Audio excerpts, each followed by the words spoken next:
आ सकते हैं अगर इन्हें समय से ट्रीटमेंट मिल सके।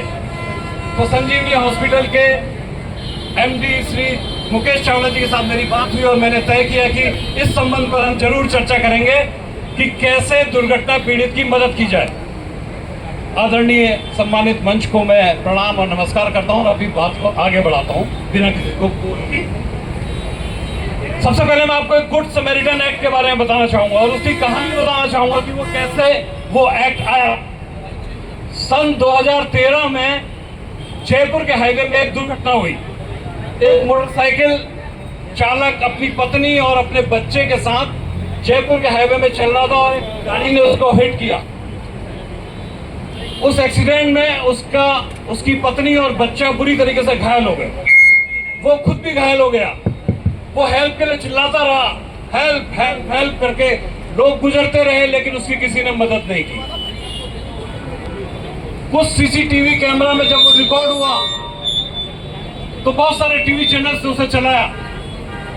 वो बेचारा बार बार लड़खड़ाते हुए हेल्प हेल्प करता रहा, मेरी पत्नी को बचा लो, मेरे बच्चे को बचा लो, लेकिन कोई बचाने नहीं आया। लोग देखते रहे और अंततः उस व्यक्ति ने अपनी पत्नी और अपने बच्चे को सड़क पर खो दिया, यानी कि उनकी मृत्यु हो गई।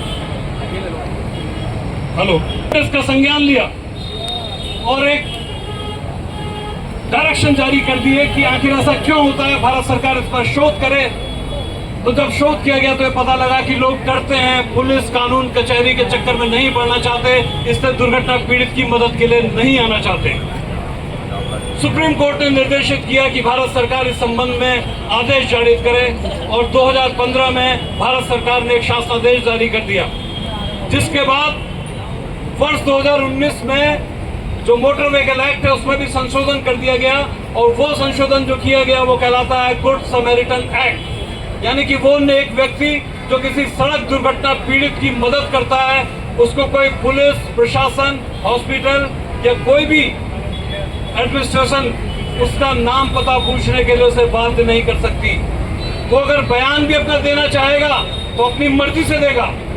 अगर उसे लगता है कि उसके सामने दुर्घटना हुई है और उसके बयान से किसी को लाभ हो सकता है, कोई दोषी पकड़ा जा सकता है या कोई निर्दोष दोषमुक्त हो सकता है, अगर वो बयान देना भी चाहेगा तो अपनी मर्जी से देना चाहेगा और सरकार उसके आने जाने का, उसको बयान दर्ज करने का सारा खर्चा वहन करेगी।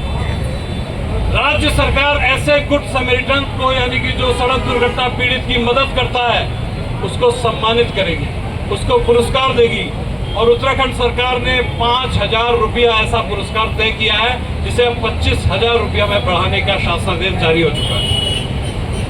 तो सबसे पहली बात तो मैं आपसे ये कहना चाहूंगा कि सड़क दुर्घटना पीड़ित अगर आपको कोई मिलता है तो उसकी मदद जरूर करें। समय से अगर वो हॉस्पिटल पहुंच गया तो उसकी जान बच सकती है। ये गोल्डन आवर कहलाता है, सोने में 1 घंटा, दुर्घटना के ठीक बाद का 1 घंटा अगर उसको आपने इलाज पहुंचा दिया, आपने हॉस्पिटल पहुंचा दिया तो उसकी जान बच सकती है।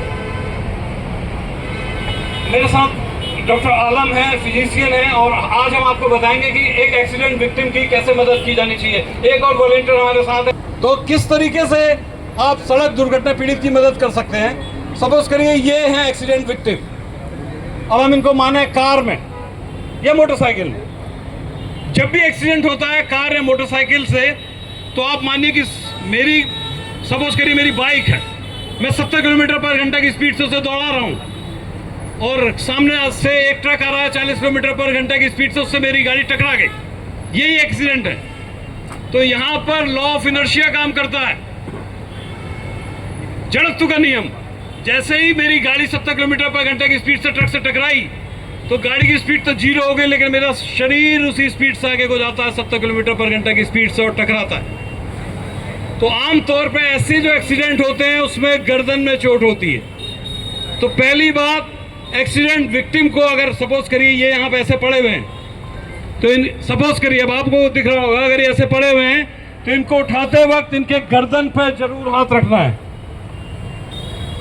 आप देख सकते हैं गर्दन पे जरूर हाथ रखना है। अब सपोज करिए मैं इनको गर्दन पे हाथ रखे ने बाहर तक निकल रहा है, ये मूर्छित अवस्था में है या ये कोई बहुत मूवमेंट नहीं कर रहे हैं, मैं वो प्राथमिक उपचार बता रहा हूँ जो आपको देना है। सबसे पहले तो आप ये कोशिश करेंगे कि भाई अंकल आंटी भैया please make call to police, police को कॉल करो, एम्बुलेंस को कॉल करो। ये काम तो करना ही है, लेकिन उसके साथ ही हमको इस एक्सीडेंट विक्टिम को देखना है कि इसे हम कैसे सहायता दे सकते हैं।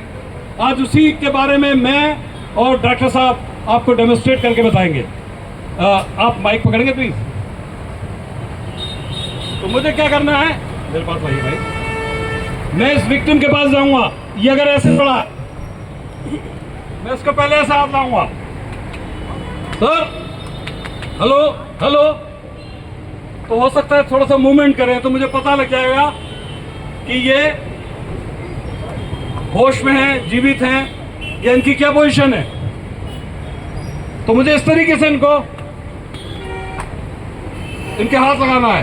सर भाई साहब हेलो हेलो, आपको जोर से, क्योंकि जो ब्रेन में चोट लगी होगी, जो इनको पेट में चोट लगी होगी, या जो ट्रॉमा होगा उस कारण या तो बेहोश हो जाएंगे या ये वॉमिट करने लगेंगे। तो आपको क्या करना है, अगर ये थोड़ा कैमरा मैन प्लीज अगर आप इधर को आ जाए तो मैं बता दूं सभी लोगों को क्या करना है। देखिए बाईं तरफ हार्ट होता है, हार्ट बाईं तरफ है। आपको सबसे पहले इनका ये वाला जो हाथ है, ये वाला हाथ ये उठा के एल शेप में रखना है, बी ऐसे, ये पेट पे रखना है, और इस वाले हाथ को ऐसे, और इनको करवट दिला देनी है हार्ट की तरफ, यानी कि बाईं तरफ। आप करवट में रहिए। करवट दिलाने में अगर बाई तरफ इसको वॉमिट हो रहा होगा तो वॉमिट अगर सीधे रहेंगे तो इनकी नाक में जाएगा, उनकी ब्रीदिंग को चोक कर सकता है और इनकी डेथ हो सकती है। तो आपको करवट दे देना है। हो सकता है तो लोग आएंगे वहां पर कहेंगे भाई साहब पानी खिला दो, पानी खिला दो, ये लो पानी। बिल्कुल ध्यान रखिए, एक्सीडेंट विक्टिम को पानी बिल्कुल भी नहीं पिलाना है। वो पानी उसकी ब्रीदिंग में, उसकी सांस की नलियों में फंस सकता है। पानी बिल्कुल भी नहीं पिलाना है। जब इस पोजीशन में आ गए, अगर इनके वॉमिटिंग हो रही होगी तो ये वॉमिटिंग शुरू कर देंगे। अगर इनके अंदर चोट लगी है, ब्रेन में चोट लगी है, तो वॉमिट निकलना शुरू हो जाएगा। आप पुलिस से एम्बुलेंस को कॉल करिए, एम्बुलेंस आती है तो वो पैरामेडिकल टीम को आप सौंप दीजिए। अगर नहीं आती है तो आप अपनी गाड़ी में या कोई आती जाती गाड़ी में आप पेशेंट को ले जाइए रख करके। और अगर इस दौरान वो पेशेंट बाय द वे मर जाता है तो भी आपके ऊपर गुड समैरिटन एक्ट का प्रोटेक्शन है, तो भी आपके ऊपर कोई भी क्रिमिनल या सिविल मुकदमा दायर नहीं किया जा सकता। आपको प्रोटेक्शन दिया गया है। तो ये निवेदन है कि सड़क दुर्घटना पीड़ित की मदद करने के लिए आगे आइए और लोगों की जान बचाइए। हो रही है, कुछ लोग कह रहे हैं अगल बगल खड़े मर गया, कुछ लोग कह रहे हैं गया, लेकिन ये गया नहीं है। इसको गया है या नहीं चेक करने के लिए हम क्या करते हैं, नाक के पास उंगली लगाते हैं। हमको आइडिया आता है कि नहीं इसकी सांस आ रही है, हल्की है। हम गर्दन के पास हाथ रख के नब्ज टटोल सकते हैं। हम पेट पर हाथ रख सकते हैं, पेट ऊपर नीचे उठ रहा है क्या?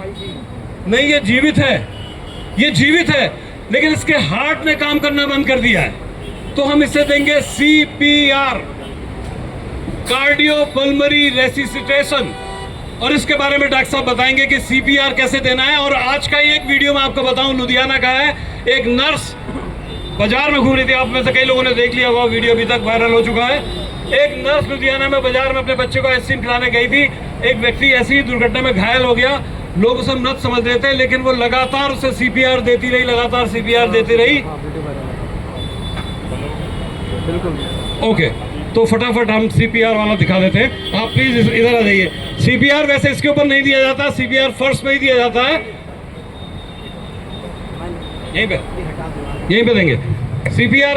ऐसी पीछे मजबूत हो, ऐसा नहीं कि आप गद्दे के ऊपर CPR दे रहे हैं। CPR यानी कृत्रिम ऑक्सीजन दे रहे हैं, उसको जिंदा कर रहे हैं हम।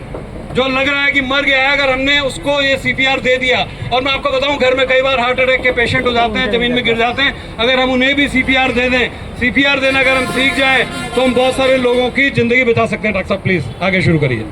CPR कहीं भी दे सकते हैं, घर में दे सकते हैं, रोड पे दे सकते हैं, कहीं भी दे सकते हैं, किसी को भी दे सकते हैं, वो भी अनकॉन्शियस मिलता है, आप कहीं भी दे सकते हैं। उसके लिए सिंपल स्टेप्स हैं। पहले आप हाथ को ऐसे रखेंगे, हाथ को ऐसे रखेंगे और चेस्ट यहाँ पे रखेंगे और प्रेस करेंगे अब ताकतों से 30 सेकेंड, ठीक है, 30 प्रेस करेंगे, ओके। इसके बाद दूसरा है, उसको ऑक्सीजन देना है। ऑक्सीजन तो आपको घर पे दे नहीं सकते या रोड पे दे नहीं सकते, उसके लिए सबसे अच्छा है हेल्प मांगिए, है ना। और उसकी सर्कुलेशन देखिए, उसकी ब्रीदिंग देखिए कैसी है। अगर ठीक है, आपका CPR सक्सेसफुल हुआ, आपको इसको ट्रांसफ़र करना है हॉस्पिटल, बस इतना ही। ठीक है, तो इस बात को एक बार और समझ लेते हैं। CPR को बहुत 2 सेकंड में मैं बता दूंगा। ये कहाँ पे आपको देना है, जहाँ पे रिब्स केप है आपकी, ये जो हड्डियां हैं, इन हड्डियों पे जो पे जोड़ आ रहा है, इस जोड़ से 2 इंच ऊपर, 2 इंच को कैसे नापेंगे, अपनी तर्जनी उंगली को आधा मान लीजिए और वहीं पर अपने दोनों हाथ, जैसे डॉक्टर साहब ने बताया था, ऐसे लगा करके 30 बार आपको दबाना है, फिर रेस्ट लेना है, फिर 30 बार दबाना है और रेस्ट लेना है। सिर्फ वो व्यक्ति जीवित हो सकता है। चलिए इसी को यहीं पे खत्म करते हैं। Thank you very much.